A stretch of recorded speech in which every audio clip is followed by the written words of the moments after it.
All right. Good morning, everyone. Welcome to this. It's excited to meet literally with people and virtually to you watching for our winter meeting of the I-275 Industrial Council. I'm Dan West, President of Livonia Chamber of Commerce. And for those of you who may not be familiar with what the Industrial Council does, actually this is our 10th year forming, and it's appropriate at many levels that Schoolcraft College is the focal point of this gathering because Schoolcraft has been a very vital partner. They've always provided meeting spaces for us to have these meetings where we meet with policymakers, manufacturers, and staffing companies, and in the effort of advancing the workforce development and the workforce needs of our region.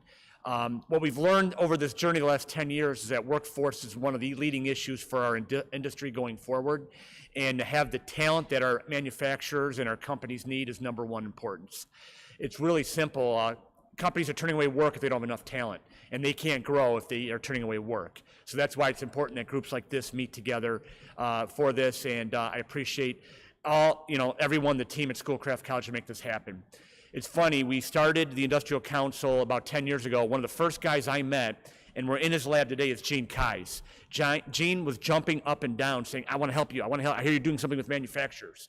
He was the first guy to come up and really jump up and show a lot of enthusiasm for this effort. And it's appropriate that we're here in this new lab in the new Schoolcraft College Manufacturing and Engineering Center. This is one of several new buildings that are being built or have been built recently at Schoolcraft College, and our keynote speaker will detail some of that in a few minutes. Again, we haven't had a industrial council meeting since last August when John Walsh, who runs the Michigan Manufacturing Center, spoke to us virtually. We're doing a hybrid version today, people watching us online, and then we have about a good 15 or so people gathered here at the MEC here at Schoolcraft. So it's good to see people in person, and you can tell the energy when you get to see human beings and stuff like that. It's like, you can just tell there's a different energy. Funny thing yesterday, I went across the street to Sam's Place restaurant to grab lunch yesterday to get a carryout, and I'm like, whoa, there's people in here. You kind of get startled now because it just hasn't been the normal routine in recent months. So it's good to see people, and I'm glad all of you folks were coming out to join us today and then hear from Dr. Glenn Cerny here in a few minutes. Our goal is to continue to try to meet quarterly in some fashion, whether it's hybrid, whether it's virtual, whether it's in person. Our next scheduled industrial council meeting is Thursday, May 20th. Probably at one of the Schoolcraft's facilities or virtual. Stay tuned, as I do think some movement's going to happen on the COVID restrictions through the course of the spring. I don't know how much yet, but I'm optimistic that we're going to turn some corners hopefully here as vaccinations get in and as we continue to see those numbers going down for COVID. Before I introduce our keynote speaker, let me make a few couple community announcements right here. First and foremost, and I know we got Gary Harper from the Livonia Career Center here, Livonia Public Schools. Livonia Public Schools is planning a $186 million bond issue proposal that'll go to voters on May 4th. Their plan, they just completed a $213 million, in 2013, $25 million, for our English-speaking friends, $195 million program over the last few years that was approved by voters in 2013. They did a lot of aesthetic, security, technology, and building improvements to all the buildings in the school district. But at that time, it did not meet all their needs. So they're coming back again with another plan, $186 million this May, and they are able to finance it with no increase to the current tax rate.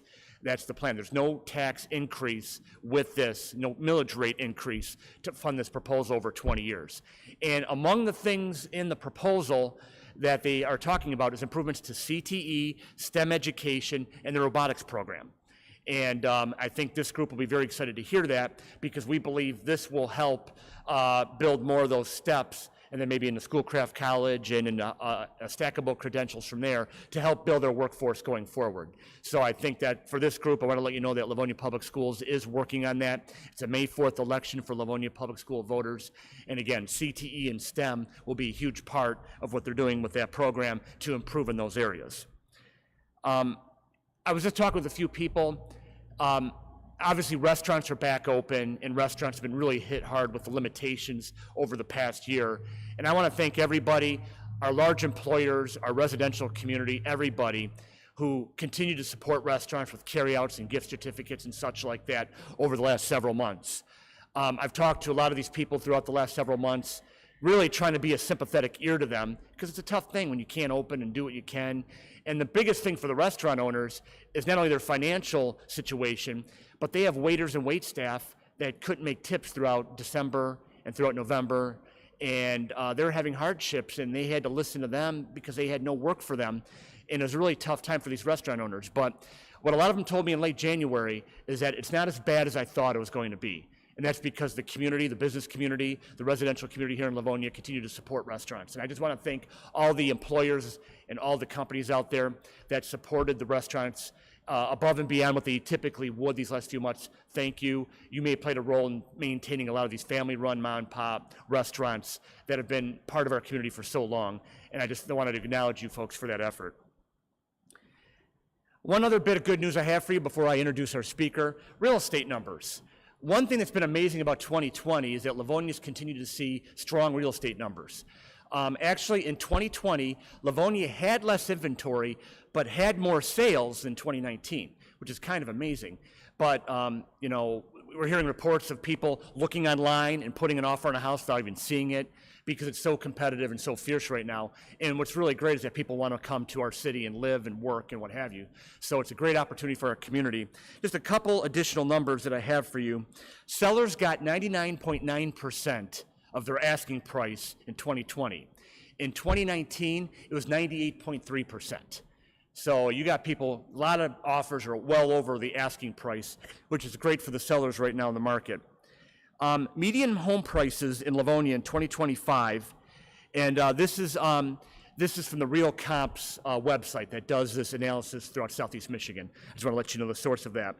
But the median home prices in Livonia for 2025, I mean for 2020 was $225,000 median. And then to give you context, the furthest I could go back was July of 2016.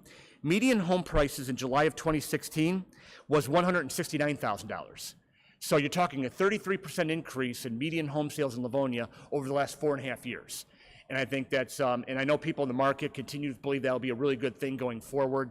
They expect this for the next year or two, as a matter of fact. So I think it's a great opportunity for our community. It gives us a sign of hope that as we emerge from the COVID, as we emerge from the pandemic, there's a lot of business opportunity and a lot of opportunities for our community going forward. And these kind of numbers, I find hope in, and I hope you do as well. So, no, I thought that's my community report, and I thought you'd be interested in that information.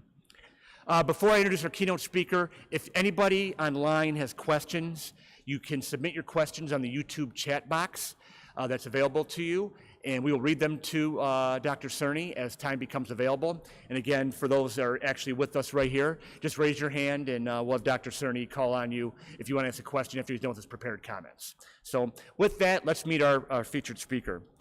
Dr. Glenn Cerny is the new president of Schoolcraft College. He was selected by the Board of Trustees last summer to replace Dr. Conway Jeffress, who retired. Dr. Cerny previously served as Schoolcraft's vice president and chief financial officer for 10 years. He has served in leadership and teaching roles in higher education for 30 years. Dr. Cerny earned a bachelor's degree in accounting and finance from the University of Michigan. We got to talk about the basketball team when you get a chance on that one. So yeah. Best thing in Michigan right now for sports. So he also earned an MBA in finance and strategic planning from Eastern Michigan University and a doctorate in education and community college leadership from Ferris State University. Earlier in his career, he worked as an advisor to colleges, universities, and hospitals at the accounting firm of Arthur Anderson and Company in Detroit. He eventually began teaching higher education courses in managerial finance, advanced accounting, statistics, and organizational behavior as an adjunct faculty member. He also served on a variety of boards that support higher education. He is here today to talk about the number of developments going on at Schoolcraft College and share his vision for students and workforce development in the future. Please welcome Dr. Glenn Cerny.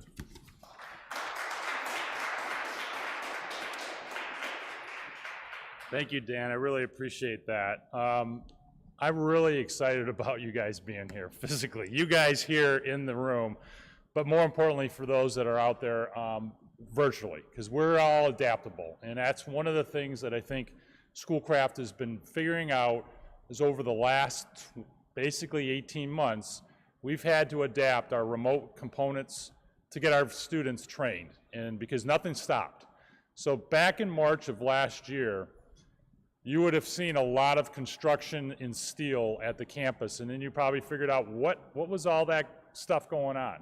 We've done a lot of things for the community over the last 18 months. About $100 million of construction has gone on, and fortunately for us, a lot of our construction either here, and this was the one place that did get stopped, but we had a lot of healthcare construction that I'll talk about a little bit in a minute. But the construction provided a ton of jobs in our area, making sure our workforce continued to flourish in a pandemic. And that's the one thing I'm very proud of about Schoolcraft Colleges. We are a community-based operation. We're just not teaching classes. We're community service. We want to make sure our community is blessed in terms of what we do and how we can further promote what they can do to make sure we're healthy, we're economically viable for the future, and we have a workforce that's going to be able to control what we're doing here to bring businesses back to the community. So I'm excited about that. So today we're going to talk about MEC. So Manufacturing Engineering Center, this has been 5 years in the making. I talked to Mark Taramino probably 5 or 6 years ago about locations on the Livonia corridor. We're sitting in the industrial corridor. We're no longer in applied science. We moved 17,000 square feet of space into 48,000 square feet of manufacturing and engineering center space in the heart of the Livonia corridor. And that was on purpose.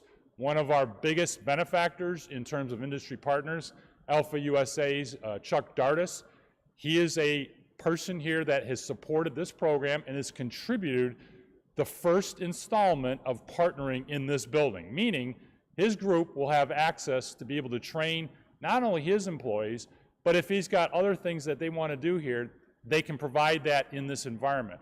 We've got other industry partners that we've talked to that we'll still continue to put into play. So come and talk to us because we're open now. Sort of. We're sort of open, I think, right? I don't know.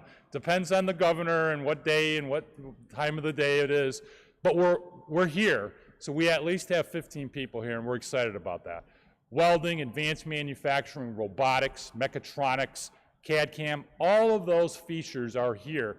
But you see, we're in a facility that is actually hands-on.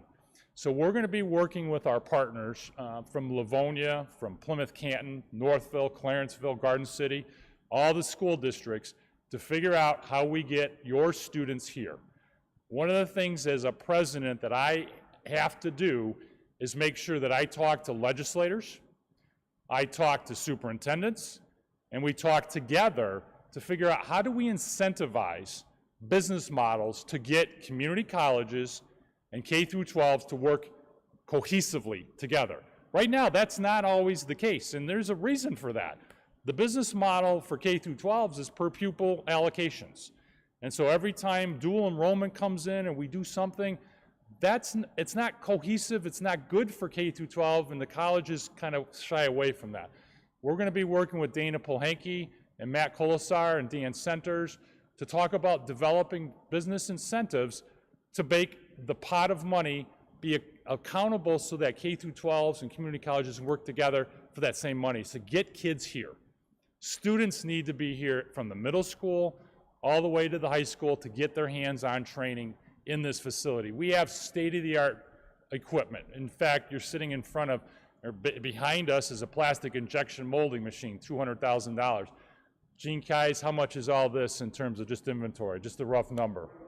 Yeah, so we've got, and Thea Greenshields, who's done a great job, and Rob Ledley spends all my money for all the infrastructure here. As they pan around, you can see it's extensive. It's extensive amount of investment, but it's up to date. And that's the key, is that students need to learn real time on equipment that they're going to see in industry. And so we're here to support that from the I-275 Council. And I want to make sure the I-275 Council knows you have a home. You have a home right here. In fact, there's a room over there that we developed for them, right, Amy? How many? You can get up to 75 people in the room once we get back off of COVID. That's your home. We want you here. because we want to provide the services that are needed to get our workforce moving. We can't have 400,000 jobs not filled. That's not acceptable. We're not going to accept that. We're going to move on that, and that's why our resources are being allocated the way they are.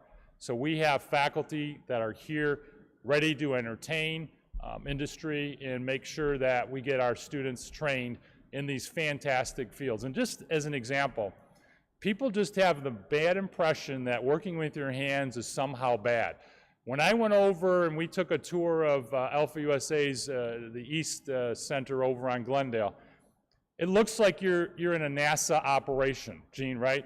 It looks like you can eat off the floor. The amount of precision tooling that is going on there is off the charts. Any student that's in a middle school or high school would be pumped up to see it, but they don't get there. And that's our job, is to make sure we introduce them. But it's more important not just to introduce, but to partner, to have a pathway.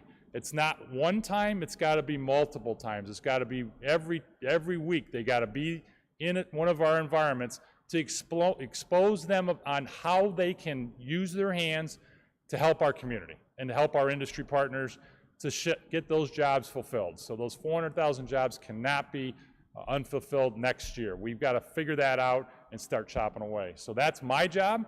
I'll be working and talking to all of our superintendents, and so I want to make sure everybody knows that. So Steve, I want to make sure as we're looking for questions, I like it to be interactive. So I'm not going to speech out here. Okay, not yet. So I'll keep going until you guys have some questions. So the other thing that we've done at the campus is we've done a healthcare operation. So we've been vested in the community, and Mayor Brosnan, one of her biggest pieces was to make sure Livonia in the area was one of the healthiest cities in the state.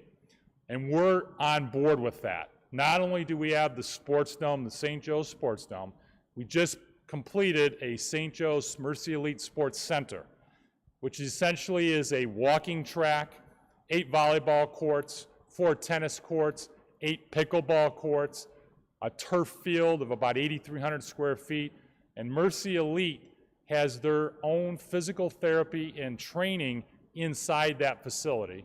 Oh, and one more thing, we have an elite market that is supplied by our culinary program for great smoothies, salads, and all the things that you want to eat that are good for you, but that do taste good. So, question? No? Okay. Oh, and movement science, and we have an actual 2-year program inside the program that's called Movement Science that allows students to be able to intern with Mercy Elite, to be able to test different aspects like a bod pod where you can figure out how much body fat we all don't have or we maybe do have and want to shed. They do testing on different aspects of sports and training. They look at managing facilities. So it's a great program, a 2-year program that Mark Papanow is leading, and we're excited about that. We just had a major tournament at the Sports Center last week, and actually since February, since we were allowed to have tournaments back in January, we've had a tournament every weekend. Now the one last weekend was a President's Day tournament where we had 22 volleyball courts being played all at the same time, and there were 4 states, Pennsylvania, Ohio, Indiana, and Illinois were here on top of Michigan teams from Grand Rapids all over the place competing for a 2-day volleyball tournament. Why is that important? Well, because a lot of those people come and stay on Friday and Saturday nights in our hotels. Mark likes that. There's a lot of restaurants that were being occupied by our volleyball partner parents. Mark likes that, as long as the restaurants get business. So what we're trying to do is build a footprint as a destination. Remember, a lot of our hotels, when we went and did the research, they're not occupied during weekends. And so during the week, they are very much occupied because of business and because of employment. But during the weekends, they're not. And so we're providing access at the college on a 7-day operation to bring people here. So we're a destination, and that helps the community. So that's one thing that we've done. There's going to be a Livonia Medical Center occupancy tomorrow. So I'll give you, hopefully, I'm not jumping out of turn here with the Livonia Fire Marshal, but I think we're going to get occupancy tomorrow for a 92,000 square feet piece of the medical office building, which is sitting right off of 275.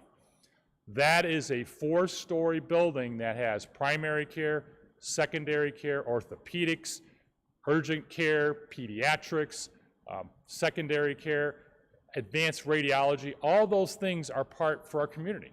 So we'll have 1,000 to 2,000 people every day coming to that facility. And then in another month, the surgical center, which is a 1-story St. Joe's operation, will open up. They'll have 4 ORs that will do outpatient surgery, and they'll have 23-hour care there.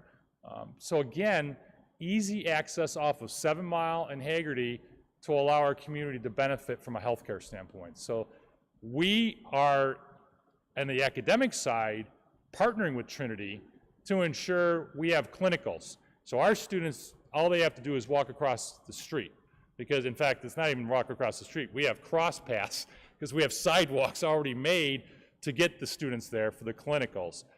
We're excited about that. So Rob, Thea, Stacy Wooden, all of our academic group has been partnering and working on trying to figure out how do we partner with Trinity, which is a great health system.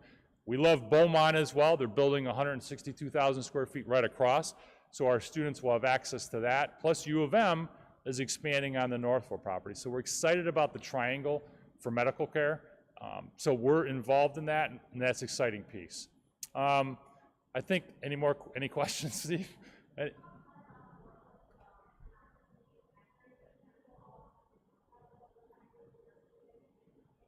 Yeah, so Vaughn had a great question. So from a workforce development standpoint, we're developing at the college a strategic plan.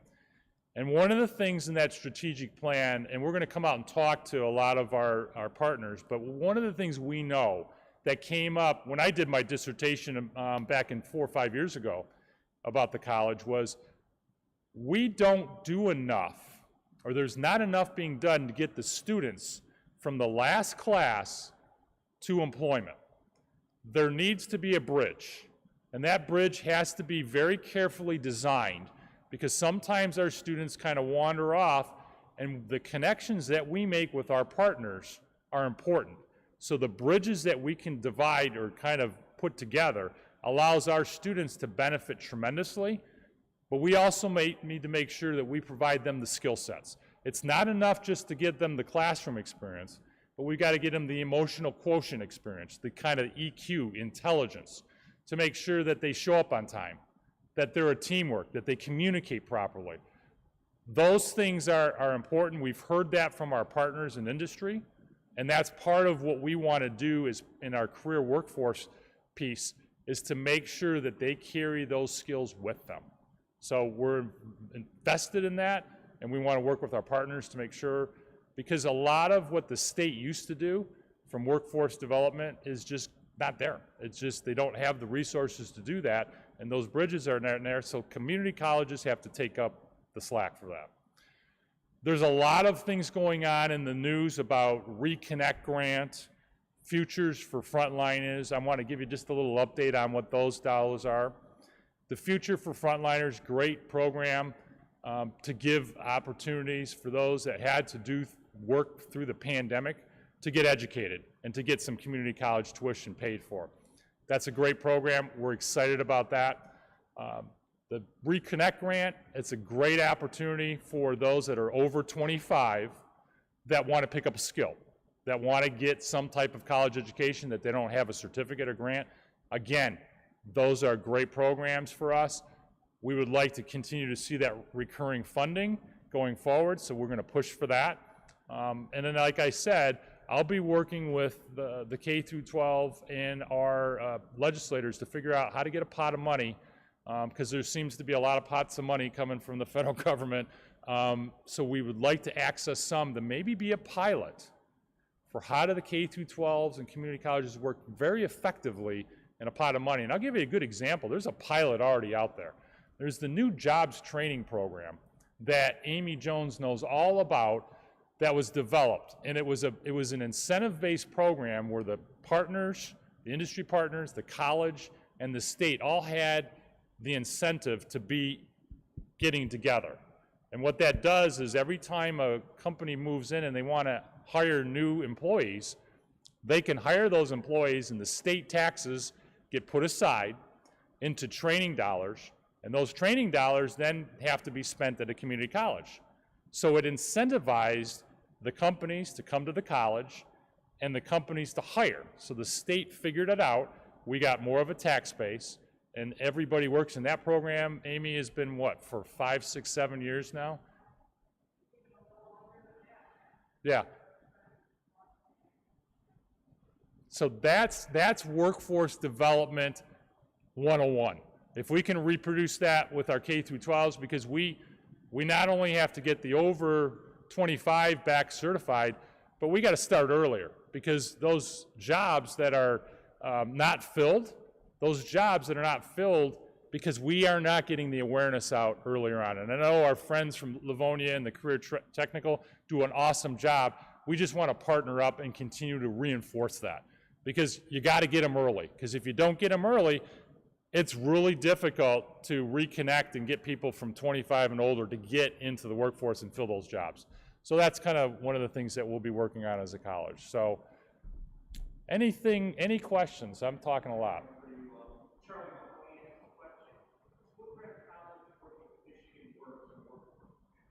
Yes. So Michigan Works, and that's usually Tammy Thompson and our Small Business Development Center. So, and Rob probably can speak more to that. So, and I got Rob here, so I could pull him in if I need to. We have a Small Business Development Center. We have a Workforce Development Center, and we work with the WINS Network. We have a lot of linkages out with a lot of different people and a lot of different organizations. So we put a concerted effort, and we do that all without a cost. So when businesses want to come into the area and they want training, Tammy Thompson and that group can help do that. When they want to look at getting government grants or contracts or figuring out how to get resources, they help with that. And that's all a free service that we work with. And we will also work with Michigan Work as well as part of that process. So, and that's one of the things that people sometimes is a hidden gem at Schoolcraft. You don't know all the things that we do, and sometimes even some of us don't know all the things we do. We're a very large organization, so. Rob?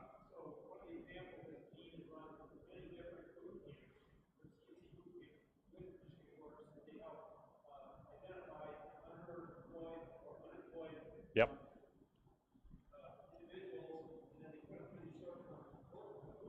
Yep.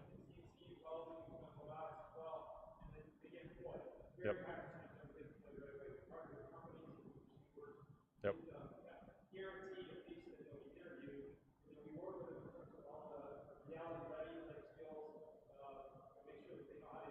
Yep. Yep. Yep. It's a good question. Other questions?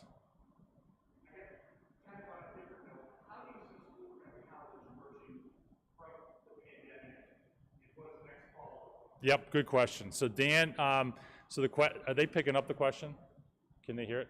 Yeah, okay, good. So what we're trying to do is we never really left the campus. So some of us have never really left the campus. Some of us have left campus, and we've been remote. So what we've got is now a transition in place. Culinary has been here. Police and Fire Academy has been here. Manufacturing and welding obviously has been there, because you cannot teach certain things remotely. There are a lot of classes that we still have remotely. About 30% of our classes are remote right now, or 70% are remote and 30% are face-to-face. What we're going to do in the fall, our goal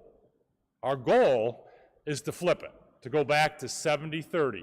Now, why do I say that? Well, one of the things that we were able to do is Wayne County Health Department and the college has partnered up to get the vaccination shots at Vista Tech. We've been doing that for over a month now, and as part of that operation, we've been able to get our faculty and staff vaccinated. That's a huge piece of why we think we can start to safely come back incrementally over the next couple months. We're looking at trying to get each month more people coming back for a couple of days so that we can get the protocols. Now, obviously, we still wear a mask when we're not socially distanced. We keep our 6 feet away. We have all the plastic and all of that, you know, when you're interfacing with customers. So we do that. I think we do that pretty well, and we have a self-screening check-in process. So we're doing a lot of the things that are required, and it's been working. I mean, we've not had very many outbreaks. Our statistics, Vaughn, are pretty low compared to a lot of the institutions that are out there. So I think we've done it right, but we're gonna start to incrementally bring some people back. We're trying to do commencement, where we're gonna have some type of commencement face-to-face, maybe not parents. We're talking about that right now. But we want students coming back, and we'll probably do it in the sports center because it's a very large, very spacious, 44,000 square feet. We can get a lot of people in there, socially distanced with masks. So those are the things that we're trying to do. So Dan, does that answer your question? Okay. Yep, Mark.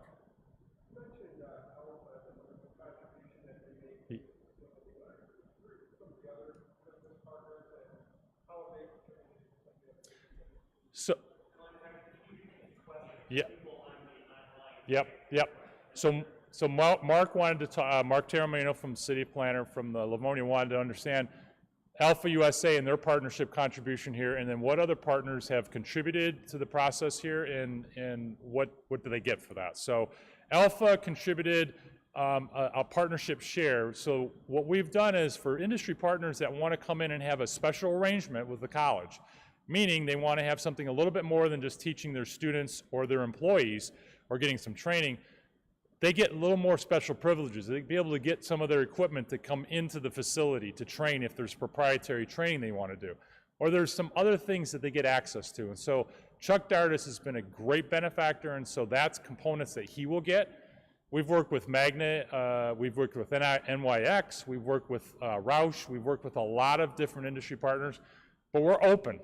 So those of you that are on the camera, we're open now, so come and talk to us because we can get some special privileges here to get people trained, especially with employees or employers that have special needs. Because you can see we have cranes here, we can move equipment in and out. The whole process and the whole design was embedded on looking and working with industry partners. That was the whole reason why we built this and the structures that we did. So. Does that answer it, Mark?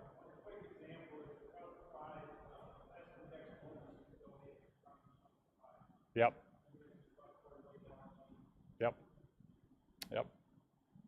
Other questions? You guys are quiet.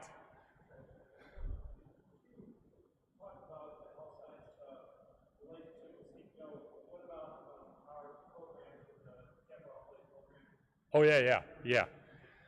So as part of the our health sciences operation, so we've got the partnership with Trinity and St. Joe's and IHA and Mercy Elite. We're also doing a capital outlay project. It's a 22 million or 24 million. It was 22, now it's 24 because Rob kind of bumped it up a little bit. So it's $24 million. What we're doing is basically gutting out a majority of the applied science building and retrofitting that into a health sciences and business. I always have to make sure I put in business because business is there as well. A health sciences and business building that will introduce 4 brand new programs that we're partnering with St. Joe's on. Radiology, surge tech, sterile processing, and ultrasound. All those programs are high-end programs, certificate programs for 2 years that students can come out making $40,000 to $60,000 a year within the hospital system, and the ability to add and layer on more certificates as they get into the workforce. We're excited about that. We're moving some of our programs from our Garden City area, so EMT, medical assisting are all coming back to main campus. So we have a thrust here for medical and for healthcare. And so those that are working in either the mech and the manufacturing or healthcare, Schoolcraft is the place to be because you're going to be able to get the workforce training to get out quickly and get a job in a very demanding and growing area. Vaughn, you got more questions? No? All right, that's good. Anything else?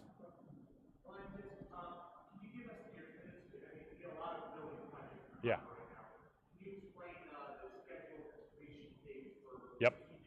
Yep. So Mercy Elite, the sports center, like I said, that's been open since October.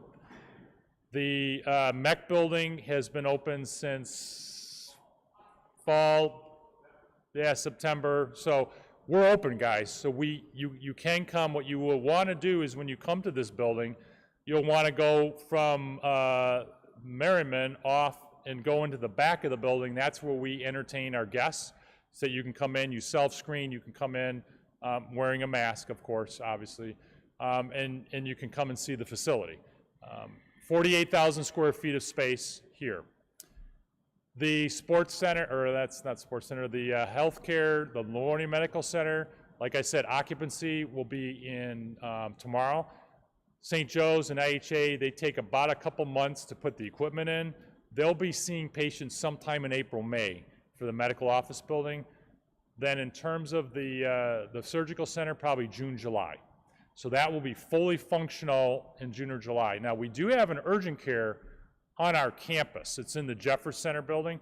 So at this point, they're not planning on renewing that lease, and so we'll probably more than likely move our medical assisting program into where the urgent care center was. Applied science.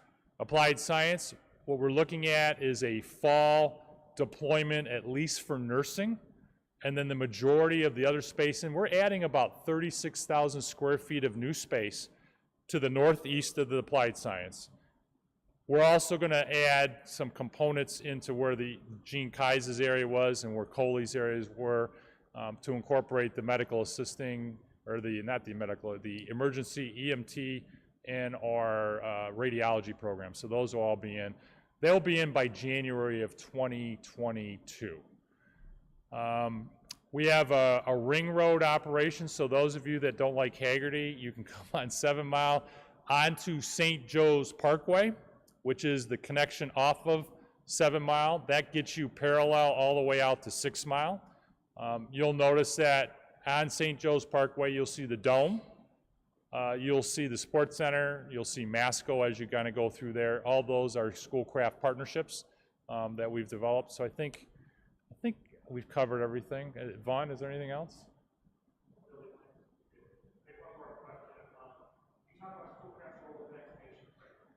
Yes. Yeah, so the vaccination process was a really very important for us. When Wayne County came to us, the health department, and said, can you help out? Absolutely. Where and when and how fast can we do it? And so what we're doing now is teachers. So all the teachers in our school districts in the area, including Wayne Westland and Plymouth and Livonia, all have either gotten their first doses. There's some Livonia PS here, right? LPS. You got your first dose. We're excited about that because what that's been doing is allowing our community to get healthy and to be protected. And so we're excited about that. So the first dose is in, the second dose will come. At some point, they're going to pivot into more people in the community that will be able to get access. And again, we're using VistaTech for that purpose. And so what we've done is put a little bubble around where our culinary is, so we're safe. But we're getting vaccinations across not only our community at the college, but also our broader community. And we're excited about that. So they said they will probably be here till probably May timeframe, and it's always dependent on how much of the vaccination. So right now it's Thursday, Friday, and Saturday this week because Moderna is short supplied. And so they're at the mercy of when they get the Moderna. But it's been good working with the health department. And I think it's, as the bugs have worked out, it's kind of gotten a little bit better, but we're excited about that partnership. So we believe that's a great opportunity for us to get our healthy community back and get back to some normalcy. So, all right. All right, well, thank you. I appreciate you being here. Welcome to Schoolcraft. All right, that's it for our I-275 Industrial Council meeting. It's good to see so many faces here in person, and it's great to see this new building. Gene, you got to be having, I know once you get back to full capacity, you'll really enjoy, but you got to enjoy your new digs right now. So hope you're having fun with that. And Dr. Cerny, thank you for the update. And really, I think when you and I met a couple weeks ago, it's over $100 million worth of investment that Schoolcraft College is involved in right now between their various properties and their partners and stuff like that right now. So what a great economic engine for our community and for our Western Wayne County region, as there's so many people outside of Livonia and Western Wayne County, thus the I-275 Council involved in this group. But, one question for Glenn. Yeah, ZF, yep.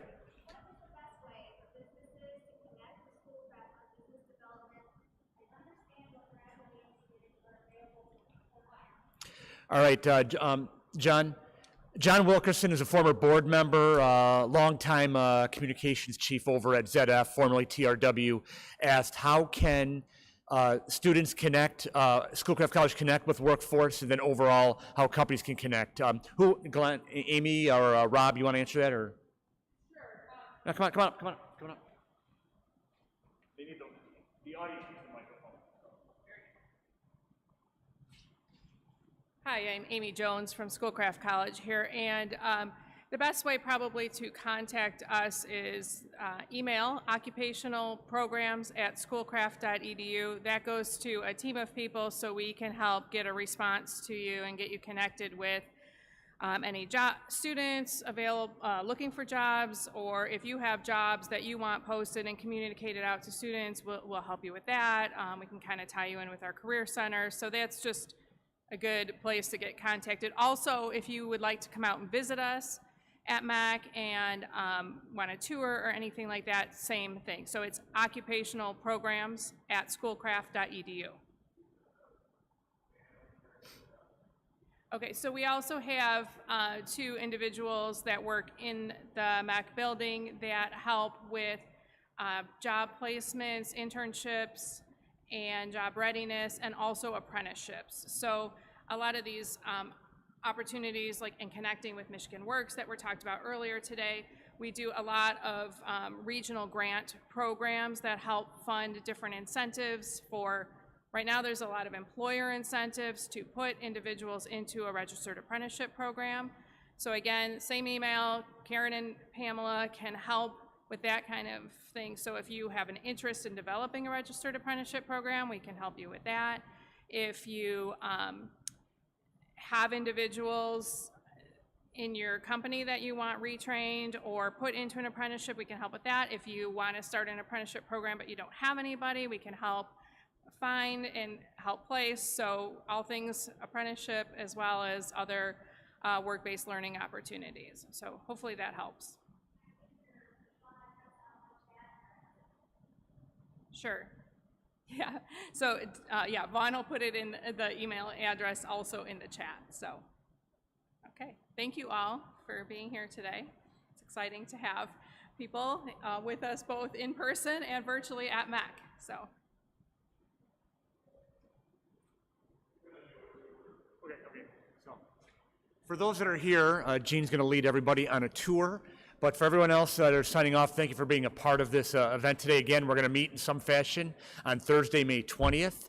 A special thanks to Vaughn Wynn, the Chief Marketing Officer here at Schoolcraft, for helping on the logistics with it, and for all your colleagues at Schoolcraft for the back work and all this stuff. Dr. Cerny, thank you for your time. All the best in your new leadership role at Schoolcraft, and we'll see everybody soon. Take care, all.